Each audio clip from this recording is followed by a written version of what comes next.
Bienvenue dans mon atelier, je m'appelle Denis Fortin puis j'aimerais vous partager ma passion pour le travail du bois. Que vous soyez débutant ou expérimenté, nos capsules s'adressent à tous pour le simple plaisir d'apprendre et de découvrir. Abonnez-vous gratuitement à notre infolette et devenez membre. Vous recevrez chaque semaine nos dernières trouvailles qui alimenteront votre passion dans le travail du bois.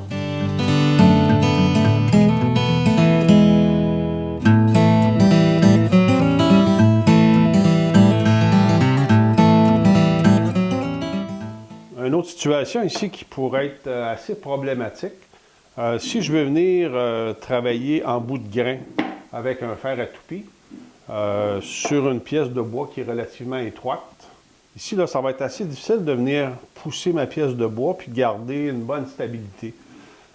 Ici, avec mon appui, j'ai une ouverture qui est quand même assez grande.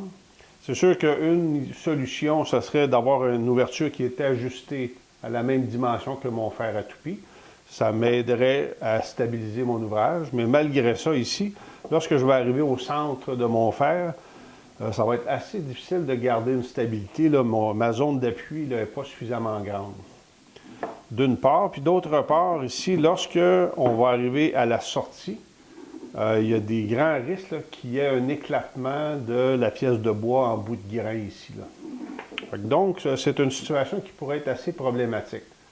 Une façon très simple là, de contourner ce problème-là, puis de faire une coupe en bout de grain de façon impeccable, c'est d'utiliser une pièce de rebut qui est parfaitement à 90 degrés, d'assez bonne dimension, qu'on va venir se servir comme appui, qui va nous donner énormément de stabilité sur notre pièce de bois, puis qui va nous permettre d'avoir une coupe là, qui est impeccable là, sur un bout de grain.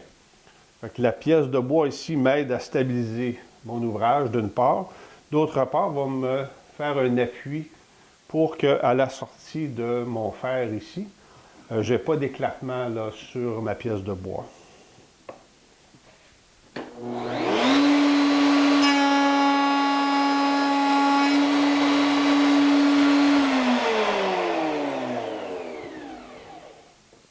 Donc ici, j'ai été en mesure de faire une coupe impeccable. Ma pièce de bois était très, très stable. Puis à la sortie, j'ai aucun éclatement. C'est mon appui qui me servait de poussoir qui a pris, dans le fond, l'excédent de bois. Fait que la sortie de ma coupe est impeccable à ce moment-là. Fait que ça, c'est un bon petit truc là, qui nous permet de faire des coupes sur des pièces étroites, en bout de grain, avec un fer à toupie, puis d'obtenir d'excellents résultats.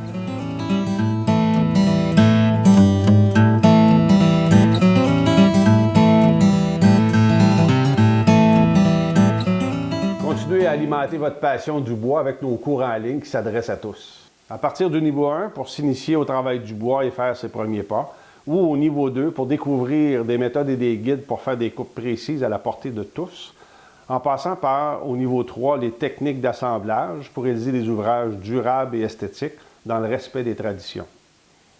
Tous nos cours sont simples et accessibles ou sont offerts directement chez vous. Vous pouvez les consulter sur votre ordinateur, votre tablette ou votre portable, directement dans votre atelier. Chaque étape est accompagnée de vidéos pas à pas et de plans détaillés pour vous permettre d'apprendre à votre rythme et de réaliser facilement chaque étape de projet. Un peu comme si vous étiez dans mon atelier, je vous montre le travail du bois en toute simplicité, avec des façons de faire accessibles à tous. Bonne passion!